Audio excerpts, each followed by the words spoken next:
My dad abandoned me at 5 when he passed away. His new wife called me demanding I give up my inheritance.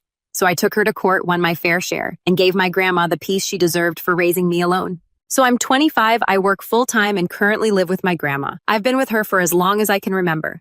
My mom passed away when I was really young, so it's just been me and my grandparents for most of my life. My dad, well, he pretty much vanished after my mom died when I was 5, left me with my grandparents and just disappeared. No brothers or sisters, no one else to turn to, just my grandma and grandpa. I used to ask all the time, "When's Dad coming back?" My grandma would always smile kind of sadly and tell me not to worry, but eventually I got it. He wasn't coming back. So yeah, it's been me and them ever since. My grandparents were in their 50s when they took me in, and they weren't rich or anything. But they were the best. They made sure I never felt like I was missing out on anything. I wasn't spoiled, but they got me what I needed and they worked hard to make sure I had a good life. Grandma, she was a tough one. Always working odd jobs, whether it was at the local grocery store or cleaning houses. She never complained. Always smiling, always taking care of me. I still remember how proud I felt when I started school. My grandma saved up enough to buy me this cute little backpack with cartoon characters on it. It was bright pink. I think I wore it out in like a month from carrying it around everywhere, even when I wasn't in school. I know it wasn't easy for them to get me nice stuff like that, but they always found a way. That's just how they were. As I got older, I started to realize how hard they were working to keep everything together. My grandpa, before he got sick, had a regular job at the post office. He was quiet, but you could tell he loved me, even though he wasn't the type to show it with words. I'd catch him sneaking candy into my lunchbox or letting me watch TV past bedtime when grandma wasn't looking. He didn't talk much, but he showed he cared in little ways like that. By the time I was in high school, things were starting to get more complicated. My school was a big deal to me. I was always good with school stuff, studying, doing homework, all that. And I had this dream to go to a really good high school, not just any public school, but one of the top ones. It felt like the only way out of the situation we were in, like I needed to do something with my life to make everything worth it. I remember this conversation I had with my grandma when I was in middle school. We were sitting at the table eating dinner, and she just kind of casually said, "Jenny, don't stress too much about going to a public high school. Choose the one you like." I didn't really get it at the time, but now looking back, I know she was worried about the money. Private schools were expensive, and even though they never let on, I knew they were struggling. So I said, "But what about you and Grandpa? Isn't it going to be tough if I go to a private school?" And she just smiled and shook her head. "We'll manage," she said. "We've got some savings." That's how she always was, trying to make everything seem okay, even when it wasn't. I wasn't dumb, though. I knew they were doing everything for me, so I made a promise to myself that I was going to work hard and get into the best public high school I could. I wasn't going to let them spend more money they didn't have. I studied like crazy, like I'm talking late nights, early mornings, flashcards everywhere. And when the entrance exam came, I nailed it. Got accepted into one of the best public high schools around. I'll never forget the look on my grandparents' faces when I told them. My grandpa, who barely ever said a word, got up from his chair, came over to me, and gave me this big, tight hug. I swear it was the first time I'd ever seen him cry. They were so proud of me. I think that was the first time I really felt like I was doing something right, like I was paying them back for everything they had done for me. Grandpa even booked a table at this nice restaurant in town to celebrate. We didn't do things like that often, so it was a big deal. I felt like the luckiest girl in the world that day. But high school wasn't all sunshine and rainbows. A couple of years in, things started to change. I'd come home after school and the house felt different, like this cloud was hanging over everything. I remember walking into the kitchen one day and seeing my grandma sitting at the table, her head in her hands. I asked her what was wrong, and she looked up at me with these tired eyes and said, "Grandpa's sick." I didn't know what to say.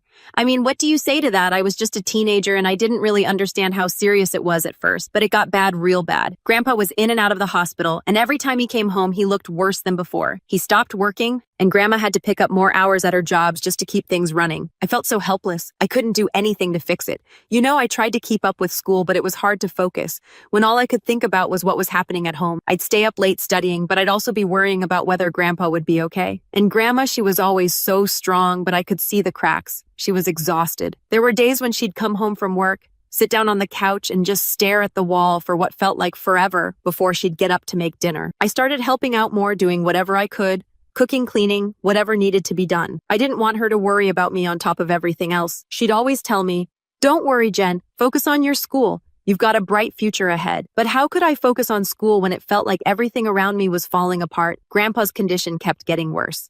It was like this slow, painful decline.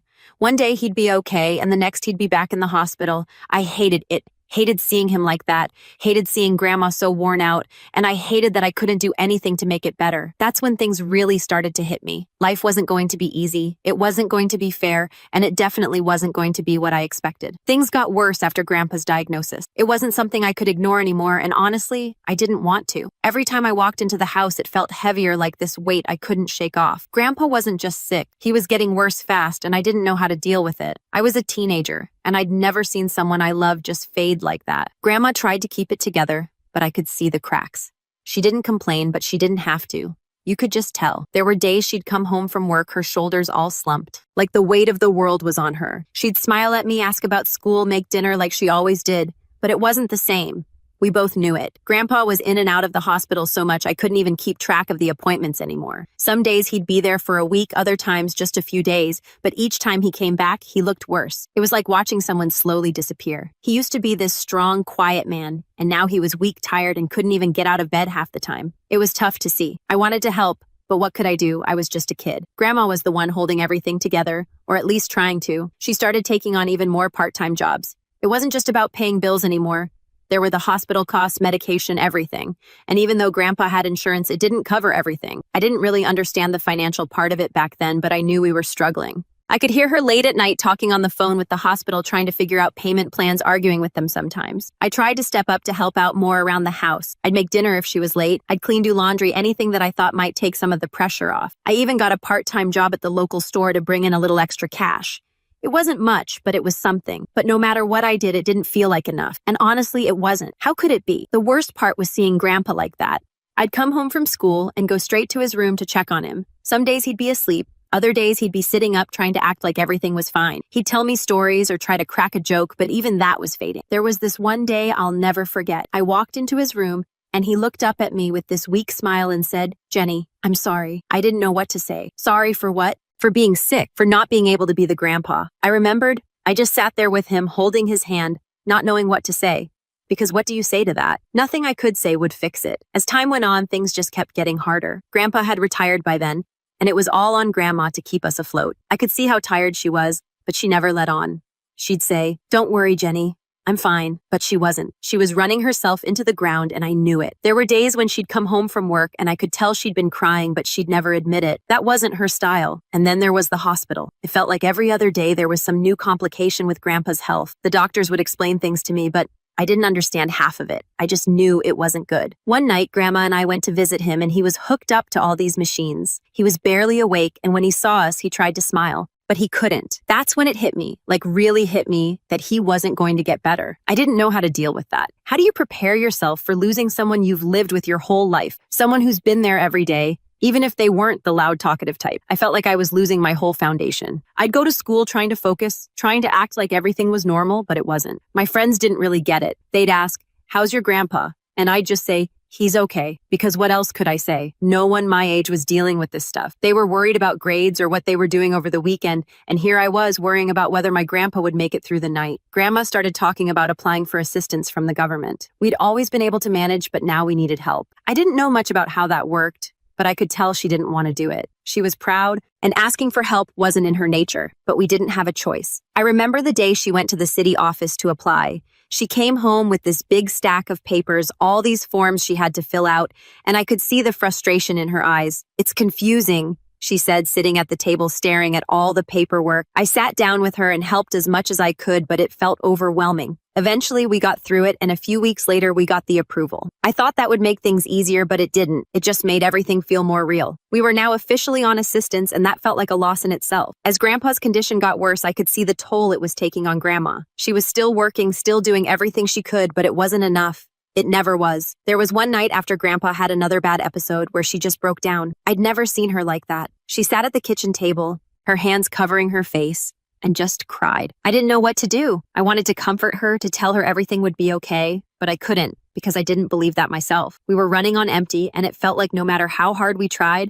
we were just sinking deeper. I was scared for Grandpa, scared for Grandma, and honestly, scared for myself. What would happen if we lost him? How would we manage? I had all these questions swirling around in my head and no answers. Then one day, after Grandpa had been in the hospital for a few days, we got the call. I don't remember who answered it, but I remember the silence that followed, the kind of silence where you just know something bad has happened. Grandpa had passed away. I didn't cry at first. I just stood there numb, like my brain couldn't process it. He was gone just like that. And everything we'd been holding on to, all the hope that maybe he'd get better, it was gone too. That night, Grandma sat with me on the couch. She didn't say much, just held my hand, and for the first time in a long time, I felt like a kid again, a scared, lost kid who didn't know what the future held. After Grandpa passed, everything felt strange. The house was too quiet, too empty. He had been sick for a while, but somehow we always hoped he'd come home again. When that didn't happen, I think both Grandma and I just felt kind of lost. It's not like we talked about it or anything, but the way we moved around the house, avoiding certain rooms, staying busy, it was obvious. I threw myself into work. I had graduated high school by then and had to put off college to help out at home. There was no way I was going to leave Grandma alone, especially not after everything she'd done for me. So I found a full-time job at a local store. It wasn't glamorous, but it paid the bills, and that's what we needed at the time. Grandma, though, she was the one I worried about. She didn't complain. She never did, but I could see how tired she was.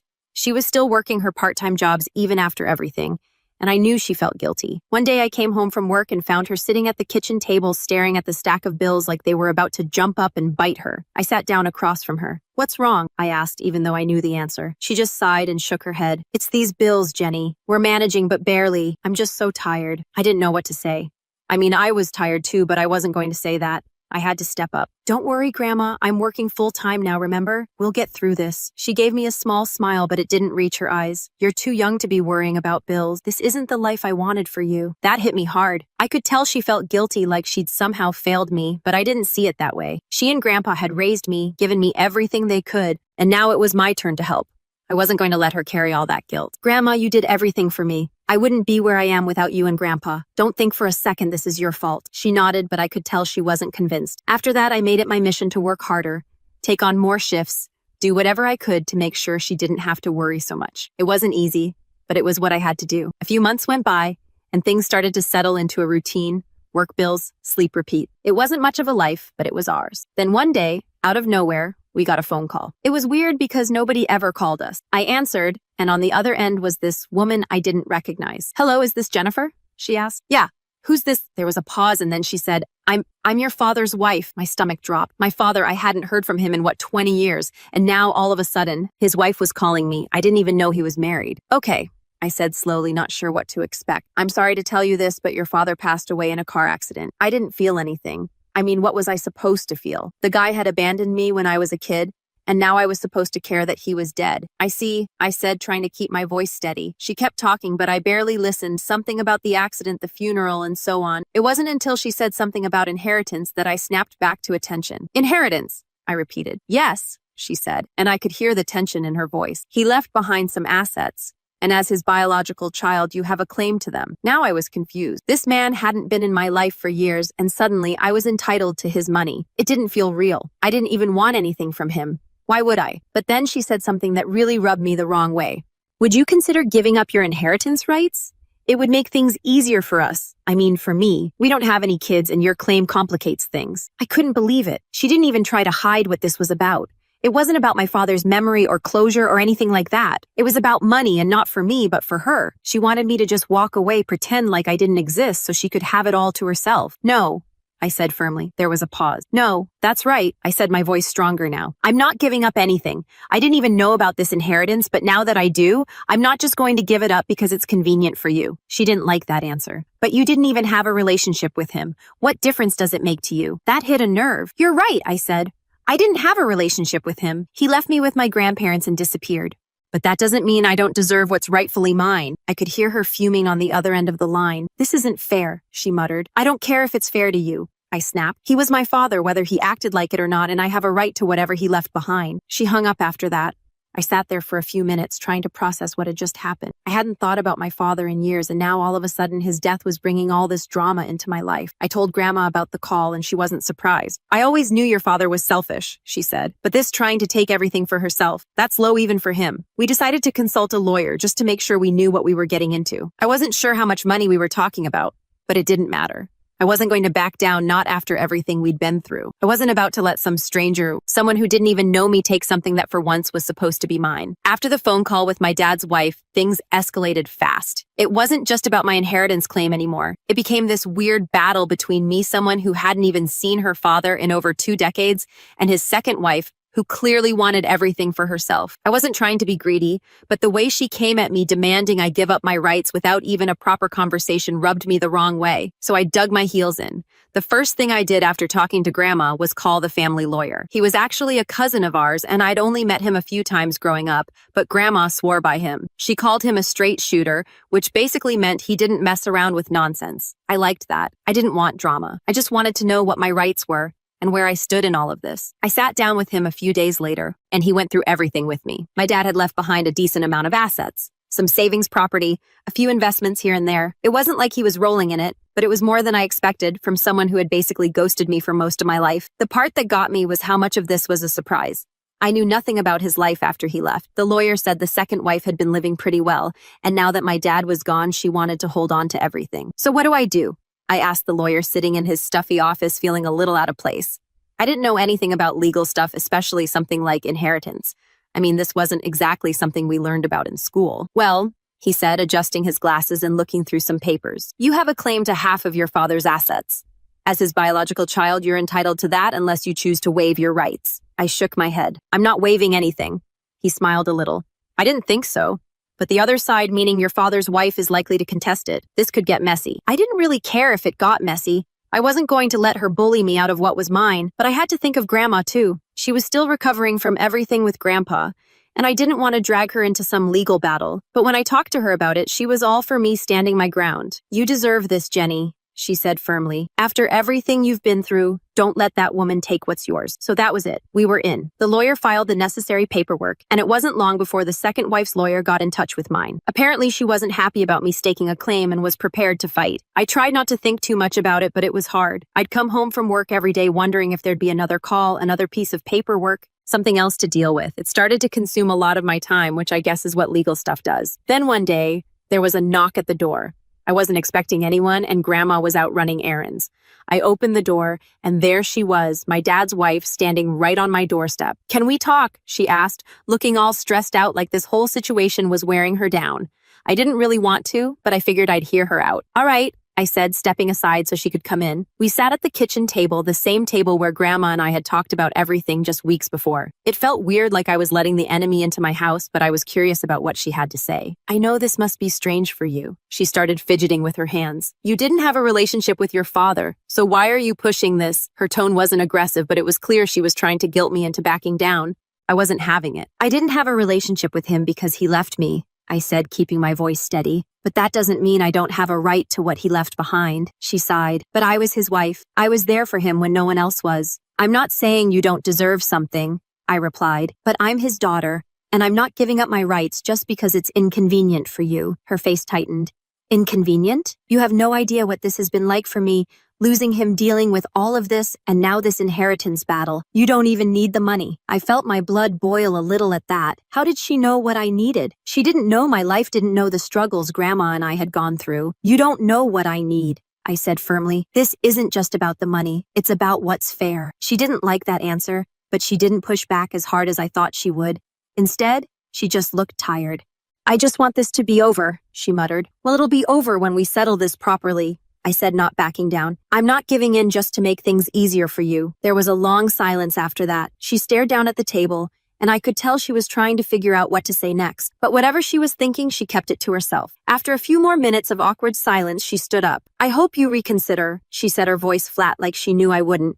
I didn't say anything as she left, just watched her walk out the door, feeling this weird mix of anger and confusion. I didn't want to fight with her, but I wasn't going to let her push me around either. When Grandma got home later, I told her about the visit. She just shook her head. She's desperate, Grandma said, but don't let that change your mind. You're doing the right thing. I hope she was right. I didn't like how things were playing out, but I knew one thing for sure. I wasn't going to let anyone take advantage of me, not now, not ever again. So after the visit from my dad's wife, things got even more complicated. The legal stuff was already in motion, and I knew we weren't backing down. I didn't hear from her again directly, but my lawyer sure did. He started getting all these aggressive letters from her side trying to push for a quick settlement, basically trying to get me to give up. But I wasn't budging. The thing is, this whole situation had started to wear on me. I wasn't sleeping great, and every time the phone rang, I'd get this knot in my stomach, worried it was more drama about the inheritance. Grandma kept telling me to stay strong, but I could tell she was getting tired too. We didn't have the luxury to ignore it. Every day felt like there was a new letter, a new request from their lawyer trying to get me to give up, and I was starting to feel like I was stuck in a never-ending battle. Then out of nowhere, my lawyer called me one afternoon while I was at work. "We've got a problem," he said, his voice all tense. I immediately felt my stomach drop. "What now?"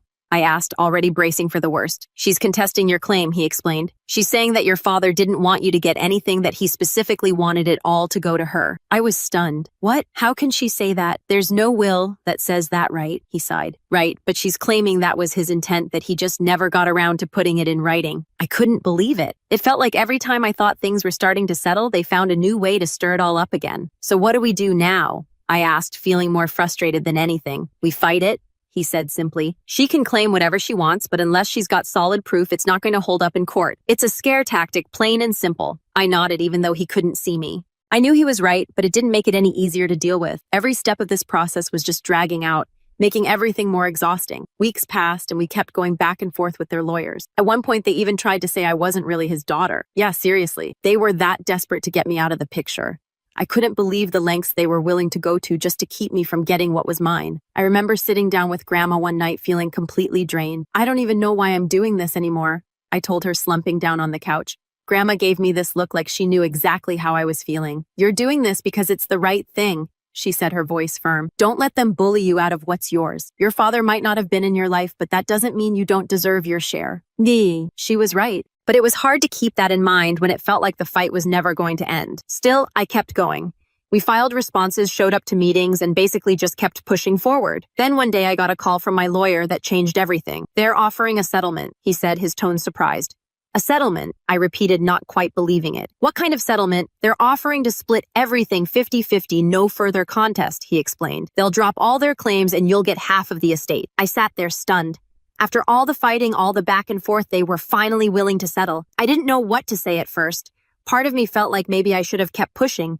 Maybe I should have held out for more. But the other part of me was just relieved that this might finally be over. "What do you think?" I asked him. "I think it's a fair offer," he said. "It's what you were entitled to from the start. And it's better than dragging this through court for another year." I nodded. "Okay, let's take it." When I told Grandma about the settlement, she looked relieved too. "I'm proud of you," she said, smiling at me. "You stood your ground. That's what matters." And just like that, it was over. The paperwork was filed, and within a few weeks, the estate was officially divided. I didn't feel the rush of victory or triumph that I thought I might. It was more like this quiet relief, like a weight I'd been carrying around for months had finally been lifted. We got our share, and it was enough to take care of the bills, put some savings away, and finally let Grandma retire from all those part-time jobs she'd been working. That was the best part of all of this. She didn't have to struggle anymore.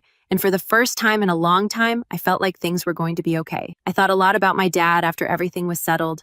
Part of me still couldn't believe how things had played out. He wasn't a part of my life, hadn't been there for me or Grandma, but in the end, he'd left something behind. Maybe it wasn't intentional. Maybe he never meant for me to get anything, but it didn't really matter anymore. I had my life, and I had my family, my real family, the ones who had always been there for me. When I looked at Grandma finally resting after years of hard work, I knew we had made the right choice. It wasn't about the money, not really. It was about standing up for ourselves and not letting anyone take advantage of us. My dad's wife might have wanted it all, but in the end, we got what we deserved. And that was enough for me. Update. It's funny how things change after everything calms down. After all the drama with the inheritance was finally over, life kind of just moved on. I thought I'd feel different, like I'd have this big moment where I'd finally be able to relax and breathe, and I did sort of, but not in the way I expected. After we got our share of the inheritance, I focused on making sure Grandma was taken care of. That was always the goal, really. I wanted her to be comfortable, to not have to worry about money or bills or any of that anymore. She'd worked so hard her whole life, especially after Grandpa got sick, and now she didn't have to anymore. That alone made all the stress and fight worth it. But honestly, once everything settled, I found myself feeling kind of empty. It's weird, right? I'd spent so much time fighting, pushing through all the lawyer stuff and thinking about my dad and his wife that when it was all done, I didn't really know what to do with myself. I guess part of me had always been waiting for some kind of closure, like maybe I'd get some answers about why my dad left or what his life had been like after he disappeared. But none of that ever came. There was no big revelation, no final piece of the puzzle that made everything make sense. He was just gone, and that was that. One day, Grandma and I were sitting on the porch just watching the sun go down. It was one of those quiet moments where neither of us said much, but I knew we were both thinking about everything that had happened. "You did good, Jenny," she said out of nowhere, her voice soft but firm. I looked over at her and smiled. "Thanks, Grandma." She nodded and then said something I didn't expect. "It's time for you to start thinking about yourself now. You've been taking care of everyone else for so long, but you've got a whole life ahead of you." I didn't really know what to say to that. She was right, of course. I had spent so much time worrying about everyone else, I hadn't really stopped to think about what I wanted. But now, for the first time, I felt like maybe I could.